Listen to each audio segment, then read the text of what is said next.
It's Sunday, February 15th, 2026, and this is Twee Bat. Today's episode is an interview with Dr. Smita Weakland about her dissertation that examined the experiences of teachers of color. I'm excited for you to hear our conversation, and I hope it offers meaningful insights into what it is like to be an educator of color in today's world. First, though, I wanted to briefly address the ongoing ICE situation happening around America, and particularly in Minnesota. Because this is a project that focuses on the experiences of teachers, I wanted to talk about how it might feel to be a teacher in Minnesota right now. In an article published by The Hill's Lexi Lonis Cochran this past week, teachers described massive attendance drops and added remote learning requirements to ensure students can still learn, adding even more burden to this already stressful job. Additionally, students are asking questions about ICE to their teachers, and not just in Minnesota, but all around the country. The article notes that teachers are scared to talk about these topics. I understand. My message, though, most notably for my white colleagues, is that silence is complicity. The students you teach who are frightened already have noticed your silence and have assessed their safety in your classroom accordingly. However, it is not too late. I would argue we need to be willing to be brave about these conversations. No one is saying that isn't hard, especially for teachers in areas where parental and student opinions are vastly different than those whose families and loved ones are under attack. But I am offering to us that we can all be brave, just like our students who are in fear for their safety and the safety of their friends and families every day. My interview with Dr. Weakland was recorded last November, before much of the ICE activity was in national headlines like it is today, so the topic didn't come up. However, I ask that you consider all of what is discussed here and add in the layer of what it must be like to be a teacher of color in addition to the systemic barriers discussed already. And now, my interview with Dr. Smita Weakland. Dr. Weakland is the supervisor of English language development at the School District of the City of York in Pennsylvania. Her dissertation from Drexel University is entitled Exploring the Representation of Teachers of Color in U.S. K-12 Public Schools, a narrative inquiry into their lived experiences and professional journeys. It explores the lived experiences of teachers of color, navigating issues such as systemic inequity and racism, limited mentorship access, cultural marginalization, and few pathways to leadership opportunities. Dr. Weakland, thank you so much for joining me on TWBAT today. You're welcome. Thank you. So I always want to start my interviews with educators and people working in education with the genuine question of how are you? In this podcast that explores the lives of teachers, how are you?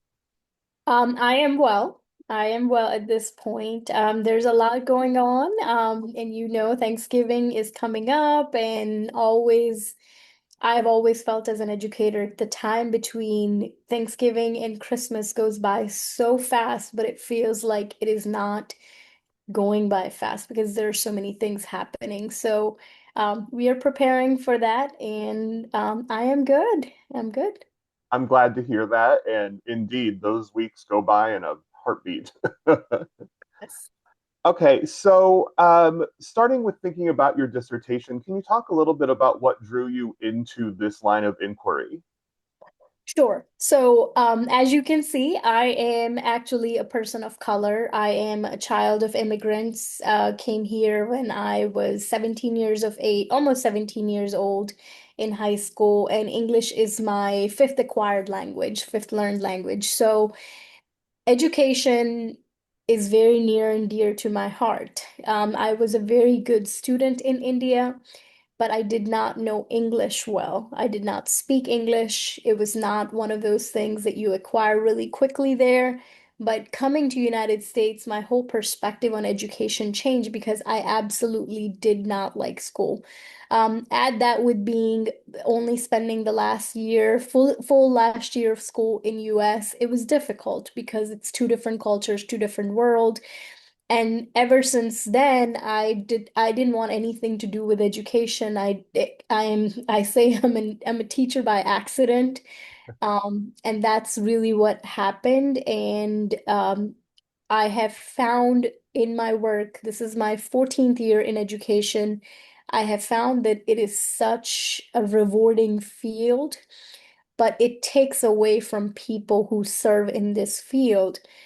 but it gives you a lot more too. It's how do you find that balance? And I have now worked as a teacher and a leader in all different setting, urban, suburban, and rural.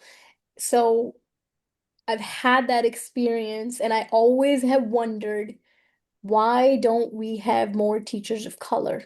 And there's tons of studies that have been done on that, but I went from a lens of, I was very curious from a lens of this underrepresentation. Like, what is being done? How do we encourage? And more importantly, why do teachers stay? Why do teachers of color stay in this field? So that was my whole perspective behind this. That's fascinating. Something you said that I'm really interested in one of the things I want this podcast to explore is you said that this is a career that takes away from people, but you also get something back and about finding that balance. I wonder if you might talk a little bit about what your either personal or in your research and your experience around this idea of this being a career that takes and gives. Sure. I think I would talk a little bit more from a personal standpoint. Teaching is not a 7:45 to 3 o'clock job. Teaching is almost like 24 hours job. You cannot, if you just look at the contract structure and all the other things, you cannot just prep in 40 minutes for the 60, 70, 80 kids that you teach. Because if you really want to be a good teacher, it takes a lot from you. So you can't build time within the 24-hour time frame. And if you really want to be good at what you're doing, you're going to have to put a lot of time into it. So it takes away time from your family and all the things an individual may have to do. But it gives back. And that's why I was very careful why I chose those words, the happiness and what you get back in return from those kids. And I've always said this too. As my first position was a middle school teacher, and I never really understood, like, okay, I'm teaching, here we go. But 3, 4 years later, when those kids have gone to high school and graduated from high school, they come back in unexpected ways. That's just one way it gives back. You get to change, I get to change the lives of kids, not particularly that day or that year, but years from now, kids remember it. And I think it's personal to each of us as people and educators itself. Like, I remember that teacher who did this for me, whether I like this or not. They set me up for success. So that's why I say, like, it takes away your time because a good teacher cannot teach 60, 70 kids in 40 minutes of prep every day that they barely get. So it takes away a lot from that standpoint, but it gives back a lot too. Very good. When thinking about your work and your dissertation, what did you learn about what it's like to be a teacher of color right now that you wish the general public maybe understood? So it's ironic because when I started I knew I wanted to do something in this field, but I started the research in January and February of this year, and you know what happened.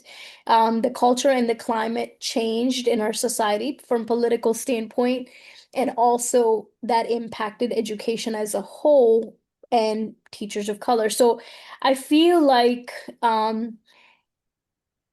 it's to me, it's very important to me how teachers of color come into this education. Some stay, most don't. The statistics are in front of us. I just felt like we need to explore this more. We need to explore this topic. And as much as I love to say my own personal bias is in the way, I did put it aside and I got to learn so much from the research itself and the data collection process, how important it is that we continue to do this because there are so many students of color that are waiting for us. And I feel like in some point of view, the education is failing them. One of the biggest research, the data thing that came from was National Center for Education statistic that the student of color that make up the classroom is close to 60% now, although the teachers of color is still 10. So I can't see anyone that looks like me or I barely see anyone that looks like me. And often that's the connection between people. Oh, I see you. Like we share, like I'm from the same country, or you may have the same perspective, or I speak the same language. So to me, the teacher of color is important because it's that big subgroup, the Asians, the Black, the racial identity per se, or racial part, but it's also much more than that. It's cultural, it's experiences.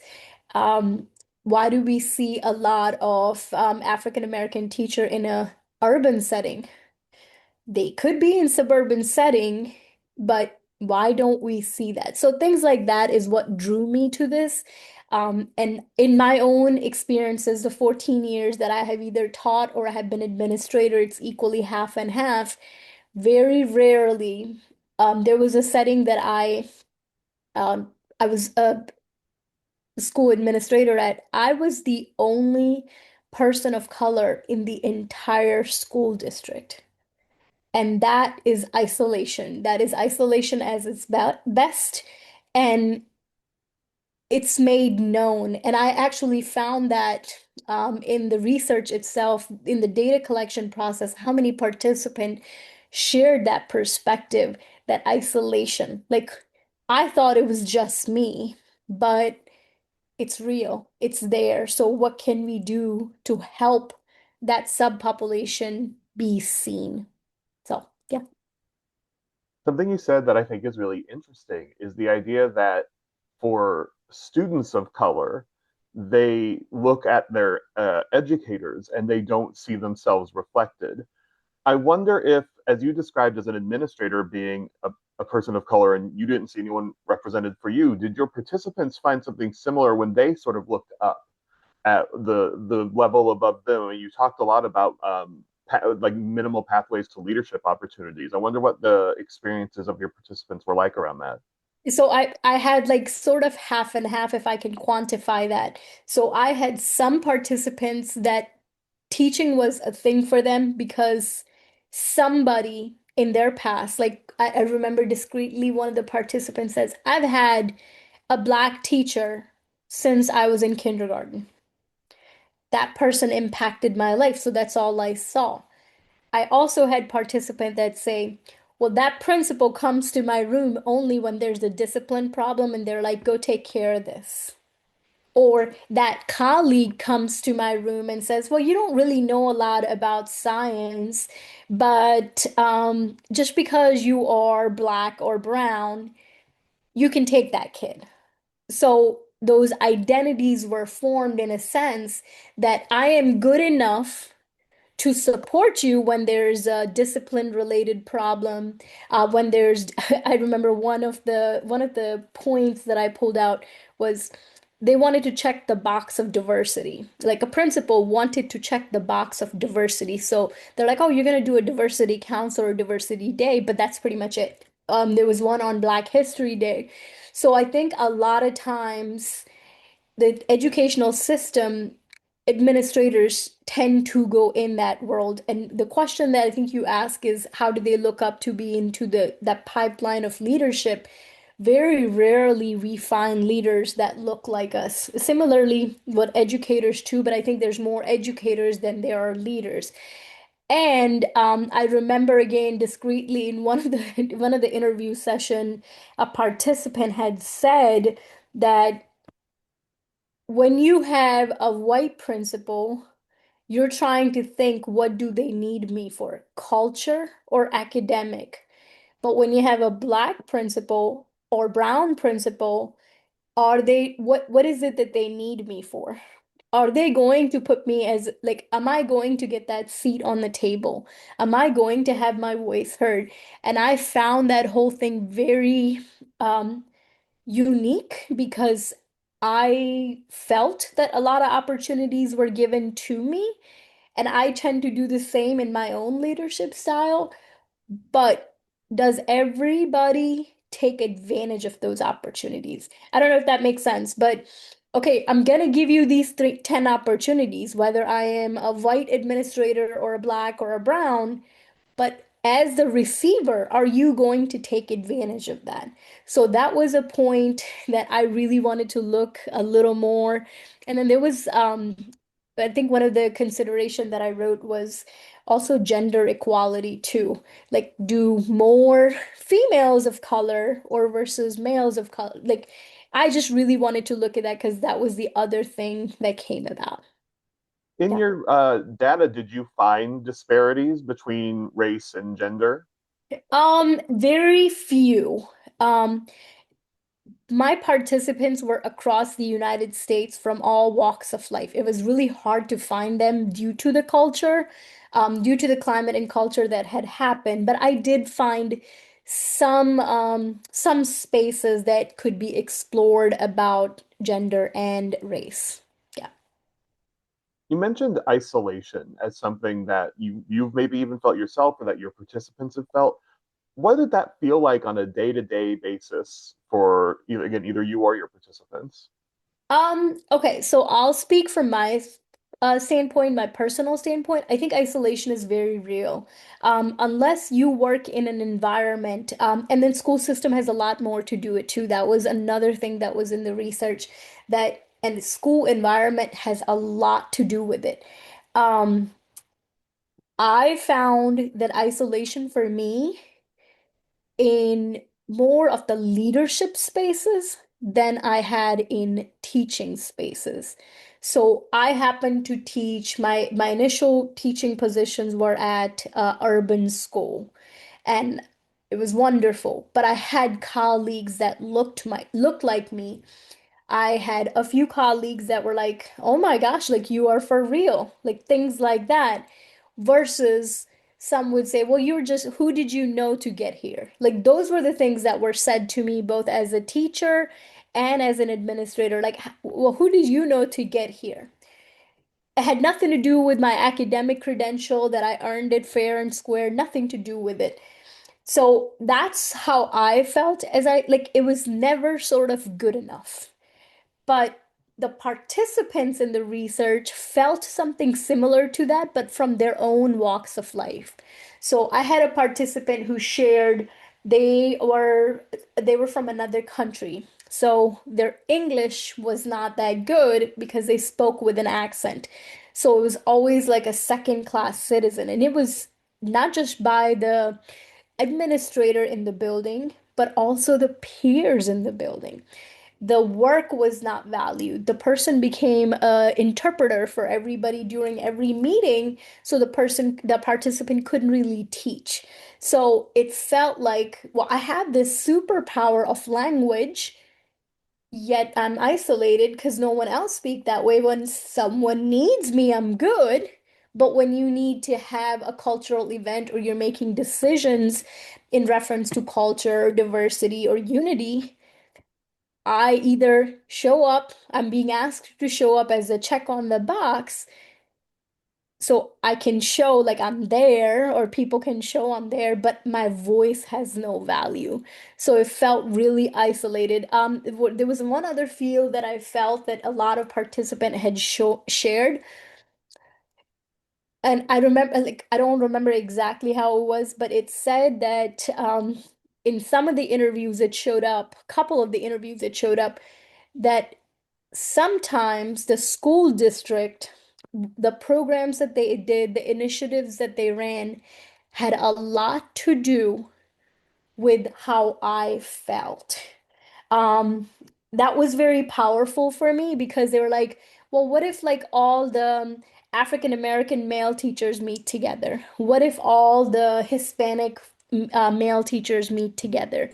Could that be a professional learning community? Is that okay? Is that not okay? Like, what would you be discussing? Because sometimes some of the participants felt we need an avenue to share our feelings and what we are feeling in the classroom. And it's awkward to say it to your white counterpart or non-cultural counterpart because they don't know what it feels like. So some of those things were really interesting and it showed like this is a blessing, but it's also a curse at the same time. Isolation could be a blessing in a very few occasions, but it's also a curse because it takes heavy on you as a person, as an educator. There's now been a couple of times where you've mentioned, and I find this to be fascinatingly frustrating as someone to, hearing about this and sort of already suspecting this might have been the case. But you mentioned that the expertise of both you and some of your participants was doubted by white colleagues or non-cultural colleagues. Could you maybe expand on that experience or your findings a little more around that? Sure. So I'll start with mine. I remember my first position as an administrator.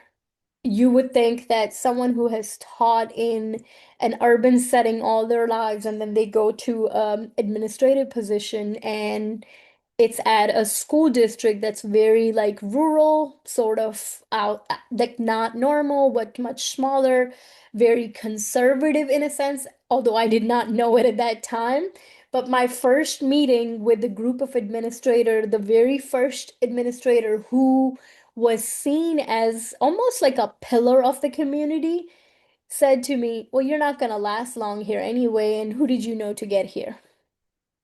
So when you hear that, naturally human responses are like, "Ooh, what did I do? Why did I get here? Like, what do I have to serve because they've already count me out?" So that was like one concrete incident that I remember that happened. Some of the participants had also shared um, if they were recruited specifically for okay, it was something with like literacy night and it was I remember it was the participant who had a lot of focus on language and the participant said when it comes to literacy night I'm there because I can share this, like I am the Hispanic person, I am this, but because I speak with an accent I don't have that education. Like, I'm not good at English. And I think those are the things that are said to you. Like, for me, I am also, like I said, English is my fifth learned language. And in my head, I'm always thinking, I'm not speaking good enough. I don't speak well enough English. So I think those things stay with you, along with just not the language perspective, but the cultural perspective, because you know the colleague that's right next to you on either side or across, they are already doubting you because they say you. And some of the times it's sad because they will say things to kids like that too. Like they will say things to a white male or a female teacher will say to a Hispanic or a black child, you probably never had a Hershey bar, so why does it matter? Because you're so used to be taking small candy because that's all you can afford. So it's that deficit mindset. It ignorance, but sometimes I feel like it comes as a cultural perspective for them. Just like I have a culture, I have a perspective. So many other people have culture perspective, whether you grew up in the United States or not, but it's just always people always see that from a deficit mindset. When you talk about the systems in place that these schools have that limit opportunities, that limit the diversity of the teaching force, did you find examples of schools or school districts that had systems that worked? I did. I did find some. And for the most part, they were associated with two specific things: the context of the school system and the culture of the school system, climate and culture of school system. So if the leader of the building or district, more I would say more in the building world, because you could have four buildings in a school district and they're sort of ran differently. When the leader, he or she, focused a lot on inclusion, focused a lot on, and this is super weird, but perspectives. Like, I want that perspective. I want to hear what that feels like. I want to know what that will offer because some kid or group of kids are wondering the same thing and we don't have an answer for that. So that was the one thing I found collectively and individually, that if you had a leader who was focused on that, like they were intentional and purposeful with that, you saw a lot of growth. The second thing is retention through the equity, not retention, but recruitment through the equity lens, like really focusing, going out, finding one of the things that was shared, one of the examples that I can recall is deliberately going to HBCUs or inviting students who are about to graduate to come up in different school district, hour drive, 2 hour drive, so they could see what the culture and the climate looks like and is this a best fit. So those were like two practices that I can recall at the top of my head that were shown or heard in every single space. Perhaps not in the same exact way, but they were shown and like they showed up in my opinion. So, would you say then that if districts or schools aren't being proactive in their focus on the supporting the needs of and recruitment of a diverse teaching force, that it didn't happen? I think some, I shouldn't say it's a black or white answer. Sure. I think it is really leader driven, it is really policy driven. So it's how does a leader ensures, or what is their lens that ensures that we're going to do this? We're going to actively recruit at different job fair, different universities. That's one aspect of it. Are we ensuring throughout their processes that the human resource department is really looking into those applications and connecting in ways with community partners that we're bringing it in? But it all, we have policies. Every place has policies. You know that. And policies are only good when someone follows them. If they're not followed, then it's just black words on a piece of paper. It has no other meaning to it. So I found that when you have champions, leaders who are focused on that and they're again intentional and purposeful, you got more. There's no perfect answer because we see this, and I always laugh. You see a job application, an equal opportunity employer, or minority candidates are encouraged to apply. Well, but when you look at their board minutes or hiring practices or the people they are hired, it does not match. So, like, is this a check in the box or are they really intentional because their leader is focusing on that intentionality? So, I know it sounds weird, but policies are good, but I think it's more so leader driven. Fascinating. It really is up to the drive of an individual in many cases. Wow. So, what would you say to either maybe a pre-service teacher of color or a new teacher of color that you learned from your research? What maybe advice would you offer?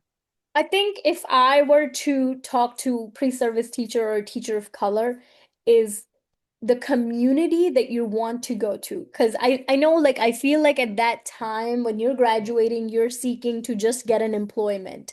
But if teaching is your love, and if you got in this profession for a reason, I would really recommend, and I do this now to, in my leadership capacity, is to go visit or find people who will allow you to visit the places that you want to go to. So if you're looking to go to this school district, see what the community is like. Maybe take a walk out there, maybe visit restaurants. Like, it tells you a lot about the community and the school culture if you get to understand it. So, is this a right fit for you? Because it may not be. I have seen this with my own eyes and experiences that a teacher, perhaps not so great in one school district, could be amazing in another school district. It's that culture and climate and what that, not only the climate of the school, but what that community looks like, because there's so many different stakeholders. So I always say, like, visit that community, do some research, because the last thing we want to do to dry up this teaching pool is to create educators, and then they go into the teaching positions and they're like, I hate it. I don't want to be here. This is not what I thought. And they leave within first 3 years. So all that investment is gone. So if and through, for me, policymakers could also, or an HR directors could also do something like that where they invite candidates in to see what the culture looks like. And I know people could say, well, it's a dog and pony show. You can put on a really good show, but I think you get the feel. And once you get the feel, you'll know if it's the right fit for you. But it takes time, it takes effort, it takes money, it's an investment, but it could be a worthwhile investment for the future because now you have a teacher who wants to be here, not because they need a job. And then they will do 10 times more. I come from a culture where education was seen as if people are happy, they will do more. You won't have to ask them. And I try to instill that whole philosophy through my lens. Like, if my teachers are happy doing what they're doing and they see the purpose behind it, they're automatically going to do more, and then kids are going to succeed. So you reach that purpose. So that's how I try to like instill those old folklores into things that make people happy, which we tend to do more. How has this research changed you, Dr. Weakland? Um, I think for me, I know why I started this research because I know I am passionate about this. My own experiences, the children in our next generation don't have those role models within the school system. So I kind of like closed myself into the school system, but now that's why I did it. I wanted to explore why. What makes them, what are those lived experiences for teachers of color? Why don't they want to come? Why don't they want to stay and teach? Um, but now I feel like it's important for me, given the position that I'm in, to continue to proactively provide those opportunities to other teachers of color and all teachers in general, not necessarily as a give back, but let's open the door to that path. So, and set up like the best thing possible for the future teachers, future leaders. So our kids have that equitable environment, they have equitable education. Um, it's it's that cyclical thing. If we don't do it, who will? So that's the perspective. Like it has re-energized me in a way, like as much as I'm happy that it's done, but it has really re-energized me. And I ask that question multiple times a week. Am I doing enough to cultivate more teachers? Am I doing enough to provide more teachers to on the path of education so the next generation, the future kids, because we know diversity is changing in numbers and in racial combination and cultural combination. So that's already happening. But how do we get in front of it? Or how do we even get neck to neck to it? So that's my approach with it. Dr. Smita Weakland, thank you so much for joining us on TWBAT today. I really appreciate your time. This is a fascinating conversation. I appreciate it. Thank you for having me.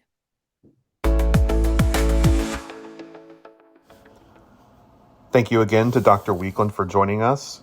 If you're interested in helping this project reach more ears, share the show with your friends, rate and review it on your podcast listening software, and follow us at TWBAT on Instagram. If you're so inclined, you can also purchase TWBAT merch at TWBAT.com. Our next episode comes out March 1st and features an interview with Rachel Bocher, the author of the new book, How to Be a Happy Teacher. I hope you'll join us. In the meantime, please take good care of yourself.